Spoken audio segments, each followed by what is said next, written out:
Sebelum kita masuk ke ceritanya, aku ajak kalian absen dulu dong.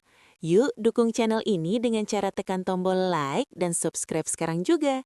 Terus ramaikan kolom komentar di bawah ya. Tulis nama, asal kota, dan ketik hadir. Aku pengen tahu nih, sahabat paling jauh dari kota mana aja? Halo semuanya, balik lagi dengan saya. Hari ini, saya menemukan sebuah cerita yang sangat menarik. Sampai-sampai, saya nggak sabar buat ceritain langsung ke kalian. Kisah ini punya semuanya. Ada sedihnya, ada bahagianya, dan yang pasti, ada pelajaran berharga di dalamnya. Jadi, siapkan cemilan kalian, dan mari kita mulai pembahasannya. Lantai marmer itu terasa dingin di bawah lututku. Namun, rasa dingin itu tak sebanding dengan bau menyengat yang menusuk hidung. Di depanku, Ibu Lastri, mertuaku, duduk di pojok kamar sambil tertawa kecil. Sebuah tawa yang membuat bulu kuduk berdiri. Ia baru saja mengoleskan sisa makanan dan kotorannya ke dinding kamar yang tadinya bersih. Seolah-olah sedang melukis di atas kanvas. "Ibu, ayo mandi ya, Sarah bersihkan," bisikku lembut. Meski tanganku gemetar menahan lelah yang luar biasa. Ini sudah jam 2 pagi. Ibu Lastri mendadak berteriak. Sebuah makian kasar keluar dari mulutnya yang mulai rentah. Ia menarik rambutku dengan tenaga yang tak terduga saat aku mencoba mendekat. Rasa perih menjalar di kurit kepalaku. Tapi aku hanya bisa menggigit bibir. Menangis pun percuma. Di rumah besar ini, tidak ada satu orang pun yang akan membelaku. 3 jam yang lalu, suamiku, Randy, mengemas koper mahalnya. Ia memakai parfum yang sangat wangi, sangat kontras dengan aroma amis dan bau kotoran yang kini melekat di dasterku yang sudah menipis. "Mas, apa tidak bisa tunda dinasnya? Ibu sedang tidak stabil, Mas. Aku kewalahan sendirian kalau beliau kumat seperti ini." Pintaku di ambang pintu tadi malam, hampir memohon. Randy hanya melirikku dengan tatapan merendah, sambil membetulkan kerah kemeja slim fit-nya. "Itu sudah tugasmu sebagai istri, Sarah. Berbakti pada orang tuaku adalah tiketmu ke surga. Aku pergi mencari uang, bukan untuk main-main. Kamu jangan manja. Cuma mengurus satu orang tua saja kok mengeluh terus." Lalu dia pergi dengan mobilnya, meninggalkan kepulan asap knalpot dan diriku yang terkurung di dalam rumah yang kini terasa seperti penjara bawah tanah. Sambil menyemprotkan cairan pembersih ke lantai, pikiranku melayang. Randy bilang dia ada pertemuan proyek penting di Bali yang tak bisa diwakilkan. Tapi hatiku tidak tenang. Sudah 3 bulan terakhir, jatah nafkah bulananku dipotong separuh dengan alasan penghematan untuk biaya obat dan terapi ibu. Aku rela tidak membeli baju baru setahun ini. Aku rela tidak pernah menginjakan kaki ke salon. Bahkan aku rela berhenti bekerja sebagai akuntan demi menjaga ibunya yang didiagnosis mengalami gangguan kejiwaan pasca stroke. Selesai memandikan Ibu Lastri yang terus meronta dan mencaci maki, aku duduk di kursi dapur dengan tubuh lemas. Iseng aku membuka ponselku. Aku mencari sebuah akun yang selama ini menjadi duri di dalam dagingku. Akun milik Tias, wanita yang 2 tahun lalu dinikahi Randy secara siri tanpa izinku. Wanita yang Randy sebut sebagai penenang jiwanya. Jantungku seakan berhenti berdetak saat melihat unggahan Instagram story Tias baru 10 menit yang lalu. Di sana, di sebuah balkon hotel bintang 5 dengan pemandangan pantai private yang indah, Tias sedang menyesap wine mahal. Ada tangan pria yang melingkar posesif di pinggangnya. Tangan dengan jam tangan Rolex yang sangat kukenal. Jam tangan yang kubelikan untuk Randy dengan uang tabungan masa lajangku dulu. Keterangan fotonya tertulis, "We can get away with my king." Akhirnya bebas dari suasana rumah yang sumpek dan bau obat. "Love you, Habi. Thanks for this diamond ring." Aku menatap dasterku yang kotor terkena noda. Menatap tanganku yang kasar karena deterjen. Lalu kembali menatap layar ponsel yang menampilkan kemewahan hasil keringat suamiku yang ia curahkan untuk wanita lain. Di sini aku melayani kegilaan ibunya hingga tak tidur. Sementara di sana, dia sedang merayakan kebebasan dengan uang yang katanya sedang dihemat untuk obat ibunya. Air mataku jatuh, menetes di atas meja dapur yang dingin. Rasa sakit ini bukan lagi tentang lelah fisik, tapi tentang martabat yang sedang diinjak-injak hingga hancur berkeping-keting. Pagi menyapa dengan kejam. Mataku perih karena hanya sempat terpejam selama 1 jam sebelum Ibu Lastri kembali menggedor-gedor pintu kamarnya. Aku bangkit dengan tulang yang terasa rontok satu persatu. Sebelum keluar, aku meraih ponselku kembali, berharap unggahan Tia semalam hanyalah mimpi buruk. Ternyata tidak. Justru ada unggahan baru. Foto sarapan mewah di atas nampan terapung dalam kolam renang privat. Tias memamerkan jemarinya yang dihiasi cincin berlian baru. Hadiah kecil karena katanya aku sudah sabar menunggu dia sibuk bekerja. Tulisnya dengan emotikon hati. Sibuk bekerja, bisikku getir. Aku melangkah ke kamar Ibu Lastri. Bau pesing kembali menyeruak. Ibu Lastri duduk di tengah tempat tidur, merobek-robek bantal hingga bulu-bulunya berhamburan seperti salju yang kotor. Saat melihatku, ia melemparkan sisa gelas air minum ke arahku. "Mana Randy? Mana anakku? Kamu pasti menyembunyikannya supaya kamu bisa mencuri uangnya, kan?" Teriaknya histeris. Aku tidak menjawab, percuma berdebat dengan orang yang pikirannya sudah kacau. Sambil memunguti pecahan gelas, aku teringat sesuatu. Randy meninggalkan laptop kantornya karena terburu-buru. Aku tahu dia selalu masuk ke akun email pribadinya di sana. Dengan tangan masih bergetar, aku menyalahkan laptop itu di ruang kerja Randy yang wangi maskulin. Aku mencari riwayat transaksi atau reservasi. Dan di sana, semua kebenaran tertampang dengan telanjang. Bukan hanya satu hotel. Randy memesan paket liburan eksklusif selama 5 hari di sebuah resor di Uluwatu. Total biayanya 35 juta rupiah. Itu setara dengan biaya pengobatan dan perawat home care Ibu Lastri selama hampir 1 tahun. Biaya yang bulan lalu ia katakan tidak ada, sehingga ia memaksaku berhenti bekerja agar bisa merawat ibunya sendiri tanpa bayaran. Lebih menyakitkan lagi, aku menemukan email konfirmasi pembelian berhiasan. Cincin berlian itu harganya 20 juta rupiah. "Sarah, lapar, mana makannya?" Teriakan Ibu Lastri kembali menggema, diikuti suara benda jatuh. Aku menutup laptop dengan kasar. Dadaku sesak, rasanya seperti ada batu besar yang menghimpit jantungku. Randy mampu membelikan berlian seharga puluhan juta untuk selingkuhannya, tapi dia membiarkan istrinya memakai daster robek dan bergelut dengan kotoran ibunya setiap hari. Dia bahkan tega memangkas uang belanjaku sampai aku harus menghitung setiap butir telur yang kubeli di warung. Aku mengambil ponsel dan mencoba menghubungi Randy. Panggilan pertama dialihkan. Panggilan kedua, sibuk. Panggilan ketiga, akhirnya diangkat. "Apalagi Sarah? Aku sedang di tengah meeting penting," bentak Randy dari seberang sana. Suaranya terdengar jernih tanpa gangguan. Hanya ada suara deburan ombak di latar belakang. "Ibu sedang kumat parah, Mas." Beliau memecahkan gelas dan melukai tangannya sendiri. "Aku butuh bantuan. Kamu bilang sedang dinas, tapi kenapa ada suara ombak?" Suaraku berusaha tetap tenang meski air mata mulai mengalir. "Jangan jadi detektif, Sarah. Aku sedang di kafe pinggir pantai dengan klien. Urus saja ibu dengan benar. Kalau sampai ibu luka, itu salahmu karena tidak becus jaga rumah. Sudah ya, jangan telepon lagi." Klik. Ponsel dimatikan. Aku menatap layar yang gelap itu dengan pandangan kosong. Pada saat itulah, Ibu Lastri tiba-tiba muncul di ambang pintu ruang kerja. Ia menatapku dengan mata melotot, lalu tiba-tiba meludah ke arahku. "Istri tidak berguna. Anakku pasti malu punya istri kumal sepertimu." Aku menyeka wajahku dengan tangan. Kali ini, aku tidak merasa sedih. Aku merasa dingin. Benih keberanian mulai tumbuh dari rasa sakit yang paling dalam. Randy ingin aku menjaga ibunya, baik, akan kujaga, tapi dengan caraku sendiri. Siang itu, cuaca di luar sangat terik. Namun, suasana di dalam rumah terasa jauh lebih membara. Ibu Lastri semakin menjadi-jadi. Ia menumpahkan seluruh isi lemari pakaianku ke lantai dan menginjak-injaknya sambil tertawa girang. Ia bahkan mulai berteriak ke arah jalan raya, memaki orang-orang yang lewat dengan kata-kata kotor. Aku berdiri di ambang pintu, hanya menonton. Tanganku tidak lagi bergerak cepat untuk merapikan kekacauan itu.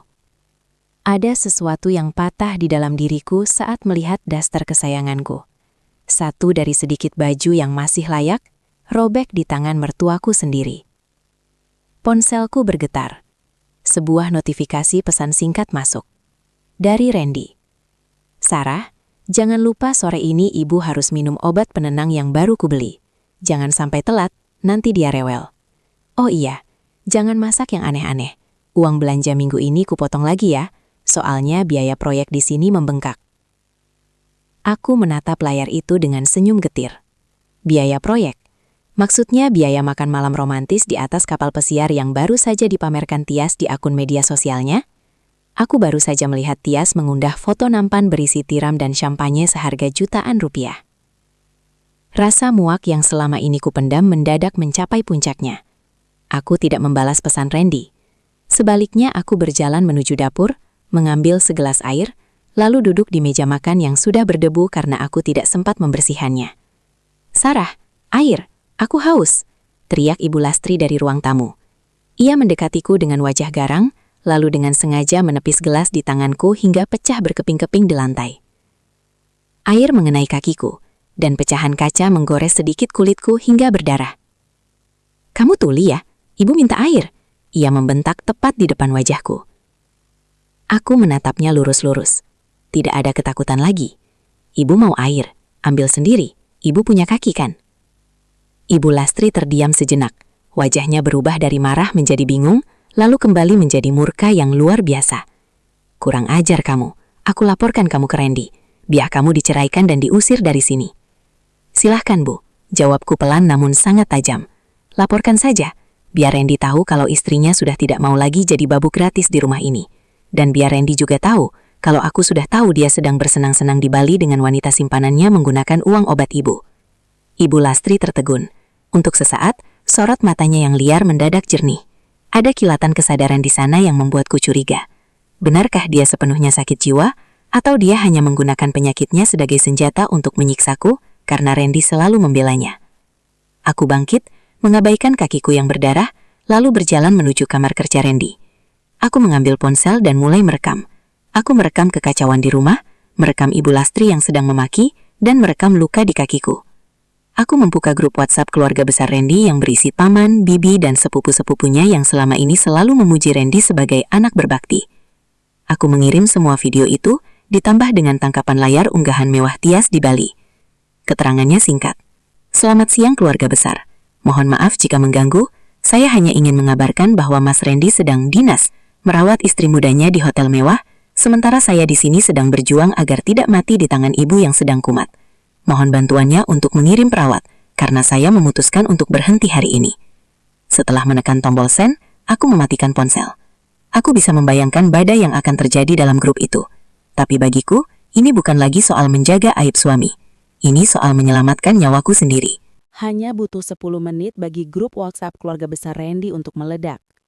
Notifikasi yang tadinya kumatikan membuat ponselku bergetar tanpa henti di atas meja kayu. Aku bisa membayangkan wajah Tante Sarah yang perfeksionis atau Om Handoko yang keras kepala saat melihat video Ibu Lastri yang sedang mengamuk bersanding dengan foto Tias yang sedang memamerkan cincin berlian. Namun, orang pertama yang menghubungiku bukan salah satu dari mereka, melainkan Randy. Ponselku menyala. Nama Mas Randy Hati yang dulu membuatku tersenyum, kini hanya membuat perutku mual. Aku mengangkatnya, namun tetap diam. "Sarah, apa-apaan ini?" Suara Randy menggelegar, begitu keras hingga aku harus menjauhkan ponsel dari telinga. "Hapus postingan itu sekarang. Kamu mempermalukan aku di depan seluruh keluarga besar. Kamu gila ya?" "Yang gila itu kamu, Mas," jawabku dengan nada datar yang membuat Randy terdiam sejenak. "Kamu membiarkan istrimu disiksa ibumu sendiri, sementara kamu memanjakan wanita lain dengan uang yang seharusnya untuk pengobatan. Siapa yang lebih mempermalukan keluarga? Aku yang bicara jujur atau kamu yang berbohong?" "Itu urusan pribadiku. Kamu tidak berhak mencampuri urusan aku dan Tias," teriaknya lagi. Aku bisa mendengar suara Tias yang merengek manja di latar belakang, menanyakan siapa yang menelpon. "Dengar Sarah, kalau kamu tidak segera mengklarifikasi di grup itu dan bilang kalau kamu cuma salah paham karena depresi, aku tidak akan pulang dan tidak akan memberimu uang sepeser pun." "Jangan pulang, Mas. Aku memang tidak mengharapkanmu kembali," kataku dingin. "Dan soal uang, kamu pikir aku masih peduli? Aku punya bukti mutasi rekening yang aku ambil dari laptopmu. Aku tahu kamu menggelapkan uang perusahaan dengan alasan proyek fiktif untuk membiayai liburanmu. Mau aku kirim juga ke bosmu?" Hening. Kali ini benar-benar hening. Randy tahu aku tidak sedang menggertak. Sebagai mantan akuntan, aku tahu persis mana angka yang tidak masuk akal dalam catatan keuangannya. Tiba-tiba suara benturan keras terdengar dari ruang tengah. Aku segera menutup telepon dan berlari keluar. Di sana, Ibu Lastri terjatuh setelah mencoba melempar vas bunga ke arah foto pernikahanku dan Randy. Vas itu pecah dan ia terduduk di tengah serpihan kaca dengan napas tersengal-sengal. "Ibu?" Aku mendekat, namun ia menatapku dengan tatapan yang berbeda. Tidak ada amarah yang meluap-luap, justru ada ketakutan yang mendalam. "Dia akan menjualnya, Sarah. Randy akan menjual rumah ini," bisik Ibu Lastri tiba-tiba. Suaranya jernih, sangat jernih, hingga membuatku merinding. "Dia bilang aku harus pura-pura gila di depan orang lain supaya dia bisa membawaku ke rumah sakit jiwa dan menandatangani surat kuasa penjualan rumah ini atas namaku." Aku membeku di tempat. "Apa maksud Ibu?" "Dia butuh uang untuk wanita itu, Sarah. Wanita itu punya hutang judi yang besar. Dia mengancamku. Dia bilang kalau aku tidak membantunya membuatmu tidak betah dan pergi dari sini, dia akan membuangku ke panti jompo yang paling buruk." Duniaku serasa berputar. Jadi selama ini kegilaan Ibu Lastri adalah skenario, siksaan yang kuterima setiap hari adalah bagian dari rencana suamiku sendiri, agar aku menyerah dan menceraikannya tanpa menuntut harta. Aku menatap Ibu Lastri yang kini tampak rapuh. Di matanya aku tidak lagi melihat musuh, melainkan sesama korban dari pria yang sama. Aku berlutut di depan Ibu Lastri, mengabaikan perih di hatiku yang jauh lebih besar daripada luka di jemariku. Kami berdua terdiam di antara serpihan vas bunga yang pecah, seperti dua orang yang baru saja selamat dari kecelakaan hebat. "Jadi, selama ini Ibu sengaja?" tanyaku dengan suara serak.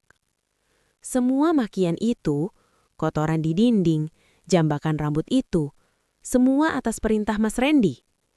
Ibu Lastri menunduk, bahunya terguncang hebat karena tangis yang selama ini ia tahan. "Dia mengancamku, Sarah. Randy bilang, wanita itu, Tias, butuh uang cepat karena terlilit hutang pinjaman online yang bunganya terus membengkak. Randy sudah kehabisan uang kantor. Satu-satunya aset yang tersisa adalah rumah warisan ini." Ia memegang tanganku dengan jemarinya yang dingin dan gemetar. "Randy bilang, kalau aku bersikap gila, kamu akan minta cerai karena tidak kuat. Setelah kamu pergi, dia akan membawaku ke RSJ dengan dalih pengobatan. Tapi sebenarnya hanya untuk menyingkirkanku agar dia bisa menjual rumah ini tanpa gangguan." Aku menarik napas panjang, mencoba mencerna fakta mengerikan ini. Suamiku tidak hanya berselingkuh, dia sedang merancang kehancuran bagi ibu kandungnya dan istrinya sekaligus demi seorang wanita yang bahkan belum lama ia kenal. "Kenapa Ibu memberitahuku sekarang?" "Karena aku melihat video yang kamu kirim ke grup keluarga," bisik Ibu Lastri. "Aku sadar jika kamu benar-benar pergi hari ini, aku tidak punya siapa-siapa lagi. Randy tidak akan merawatku. Dia akan membuangku seperti sampah setelah tanda tanganku didapatkannya." Aku menatap mata mertuaku. Luka akibat perbuatannya selama beberapa bulan terakhir masih terasa nyata. Tapi aku tahu, musuh utamaku adalah pria yang saat ini sedang berjemur di Bali. "Baik, Bu, jika Randy ingin bermain sandiwara, mari kita berikan dia pertunjukan yang sesungguhnya," kataku dengan nada dingin yang belum pernah kudengar sendiri. "Maksudmu apa, Sarah?" "Ibu harus tetap menjadi ibu yang sakit jiwa di depan Randy. Tapi kali ini, sasarannya bukan aku. Ibu harus membuat Randy ketakutan. Dan ibu harus memberikan aku akses ke brankas pribadinya di kamar bawah. Aku tahu dia menyimpan sertifikat rumah itu di sana." Belum sempat Ibu Lastri menjawab, ponselku bergetar lagi. Sebuah pesan pribadi masuk dari salah satu sepupu Randy yang bekerja sebagai pengacara. "Sarah, saya sudah lihat videonya. Seluruh keluarga besar marah. Om Handoko bahkan sedang dalam perjalanan menuju Bali untuk menyeret Randy pulang. Kamu jangan takut, kami ada di pihakmu. Kalau kamu butuh bantuan hukum untuk menggugatnya, saya siap." Aku tersenyum tipis.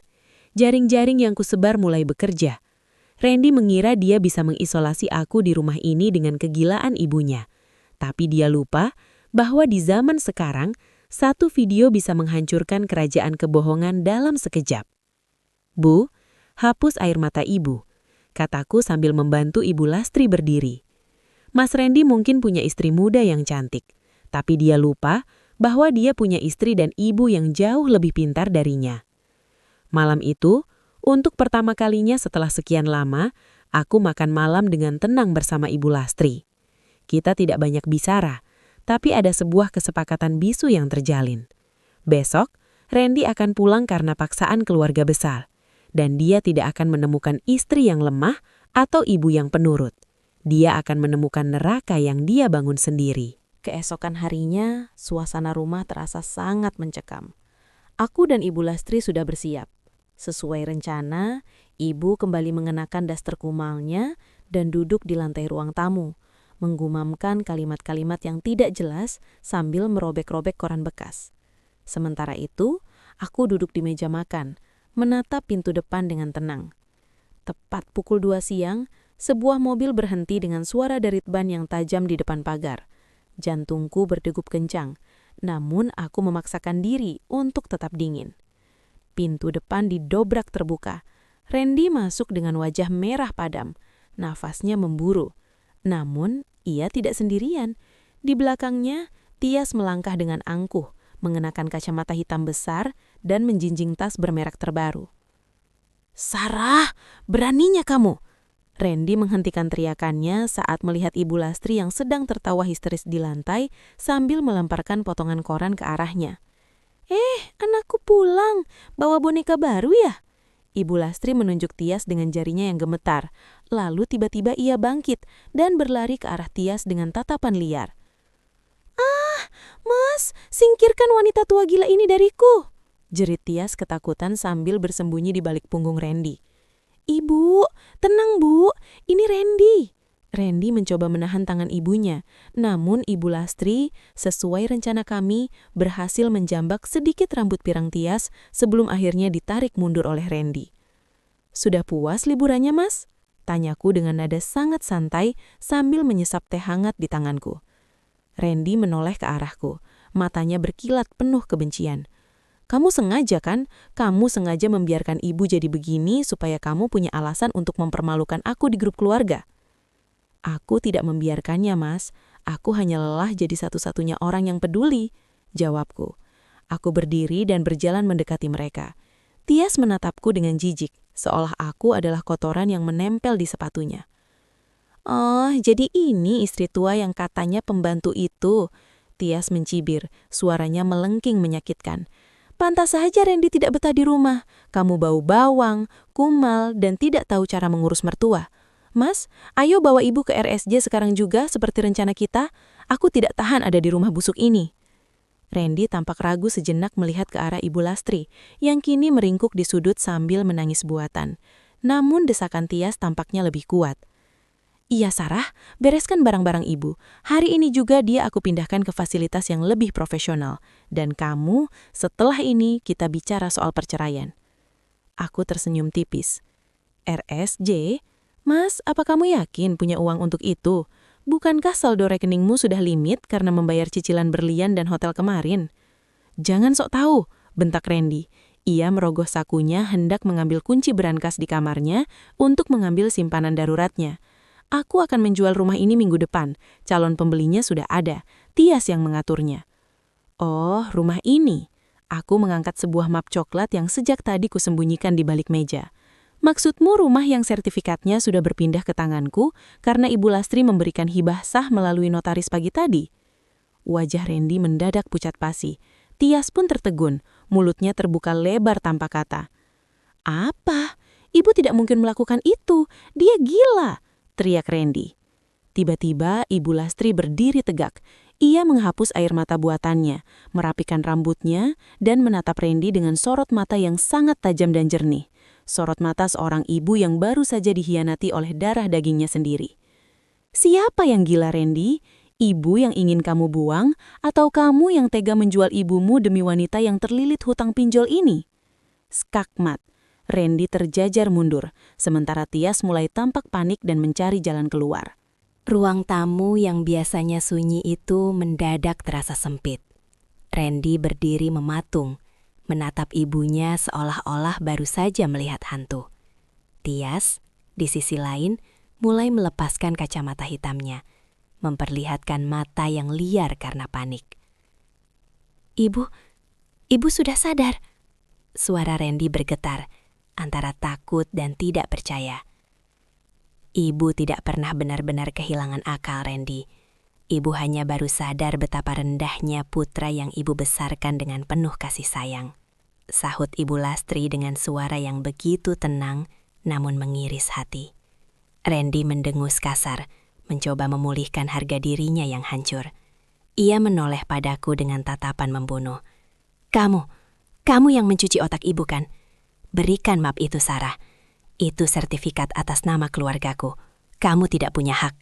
Randy menerjang maju. Tangannya terjulur hendak merampas map coklat di tanganku. Aku tidak bergeming. Sebelum tangannya sempat menyentuh ujung map itu, pintu depan yang tadinya terbuka lebar kini diisi oleh bayangan beberapa pria bertubuh tegap. Berhenti di situ, Randy. Suara bariton yang berat menggelegar di seluruh ruangan. Itu Om Handoko.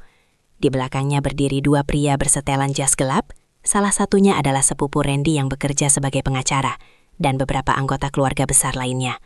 Wajah mereka tidak menunjukkan keramahan, hanya ada kemarahan dan kekecewaan yang mendalam. Randy mematung, tangannya menggantung di udara. Om Handoko, kenapa kalian semua ada di sini? Untuk melihat bagaimana seorang anak memperlakukan ibunya seperti sampah, jawab Om Handoko sambil melangkah masuk. Ia menatap Tias dengan pandangan jijik. Dan untuk melihat wanita macam apa yang membuat keponakanku rela menjadi pencuri dan pengkhianat. Tias mencoba mundur, namun langkahnya terhalang oleh sepupu Randy, Firman. Randy, sebagai pengacara keluarga, saya sudah memeriksa dokumen yang dikirim Sarah. Kamu melakukan pengalihan dana kantor ke rekening pribadi wanita ini untuk menutupi hutangnya. Dan soal rumah ini, hibah kepada Sarah sudah sah secara hukum karena Ibu Lastri memberikannya dalam keadaan sadar dan didampingi saksi ahli medis pagi tadi. Ini fitnah, Sarah menjebakku. Randy berteriak histeris, menunjuk-nunjuk wajahku. Fitnah? Aku melangkah maju, membuka map itu, dan mengeluarkan tumpukan bukti mutasi rekening yang sudah kucetak. Ini adalah daftar kiriman uangmu ke Tias setiap bulan, Mas. Sementara di saat yang sama, kamu memaksaku memotong jatah makan ibu karena alasan ekonomi. Kamu juga lupa kalau aku masih punya akses ke akun cloud ponselmu kan? Foto-foto kalian di hotel mewah kemarin sudah tersimpan rapi di sini. Tias yang merasa terpojok tiba-tiba berteriak ke arah Randy. Mas, lakukan sesuatu. Katamu rumah ini aman. Aku butuh uang itu besok atau mereka akan mencariku. Tutup mulutmu, Tias, bentak Randy. Oh, jadi benar. Firman menyelah sambil tersenyum sinis. Para penagih hutang itu sedang mencarimu. Pantas saja kalian terburu-buru ingin menjual rumah ini. Tapi sayang, Randy, perusahaanmu baru saja mengirim pesan. Kamu diberhentikan secara tidak hormat karena audit internal membuktikan adanya penggelapan aset. Randy luruh ke lantai. Kehancurannya terjadi begitu cepat. Dalam hitungan menit di rumah yang ia pikir adalah miliknya sepenuhnya. Tias, melihat kapalnya mulai tenggelam, langsung mengambil tasnya dan mencoba lari keluar. Namun Om Handoko menghalangi pintunya. Jangan buru-buru, Nona. Ada pihak kepolisian yang sedang menuju ke sini untuk mempertanyakan keterlibatanmu dalam pencucian uang yang dilakukan Randy. Melihat itu, Randy menatapku dengan mata merah dan penuh air mata. Kali ini air mata buaya yang sesungguhnya. Sarah, tolong, aku hilaf. Aku melakukan ini karena aku mencintainya. Aku tersesat. Tolong ampuni aku. Demi ibu.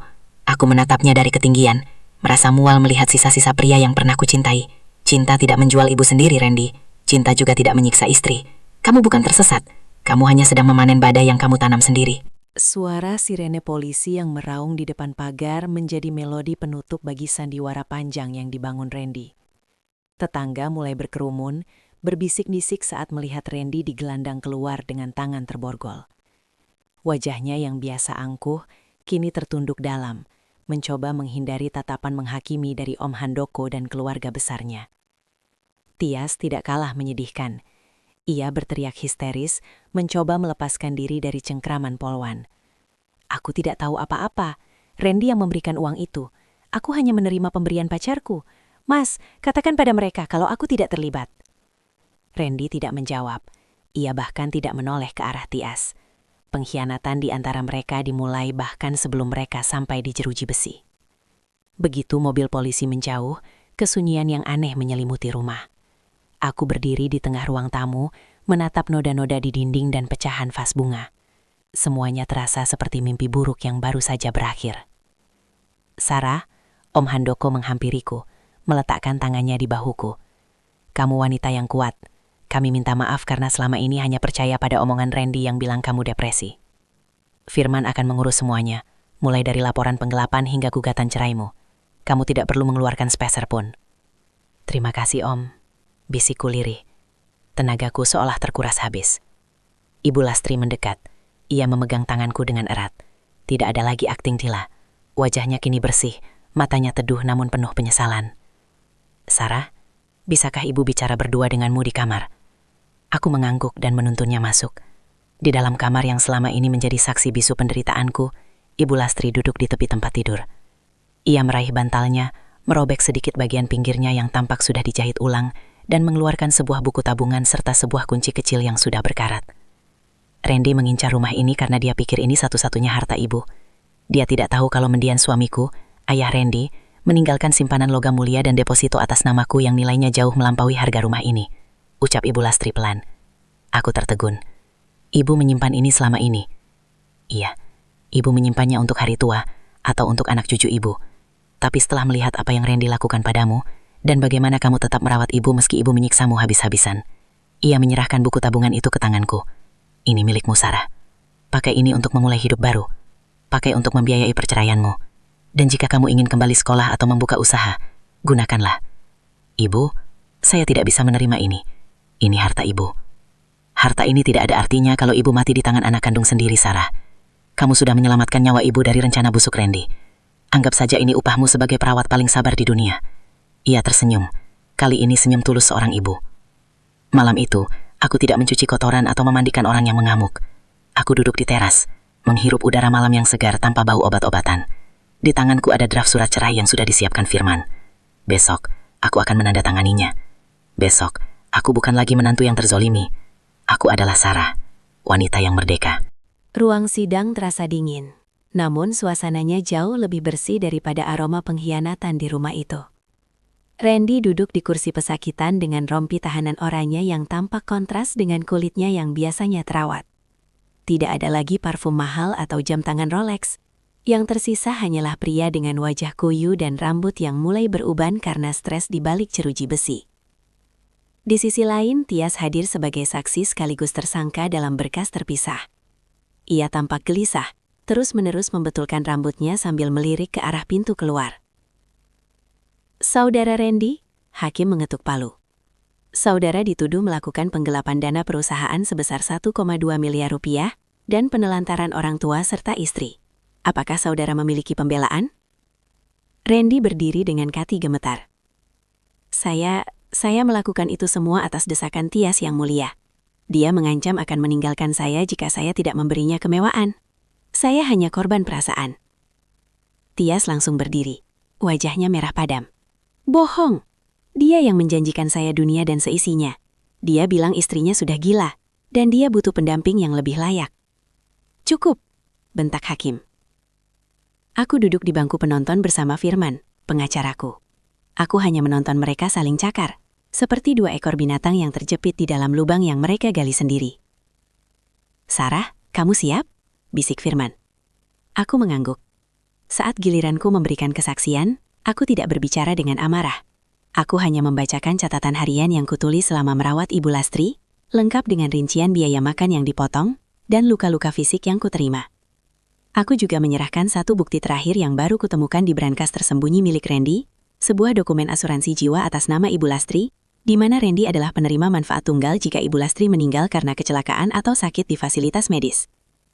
Ruang sidang mendadak riuh. Ibu Lastri yang hadir di kursi penonton menangis terseduh-seduh mendengar fakta bahwa anaknya sendiri bahkan sudah merencanakan kematiannya demi uang asuransi. Namun kejutan terbesar justru datang dari Firman. Ia mengeluarkan sebuah dokumen dari catatan sipil luar daerah.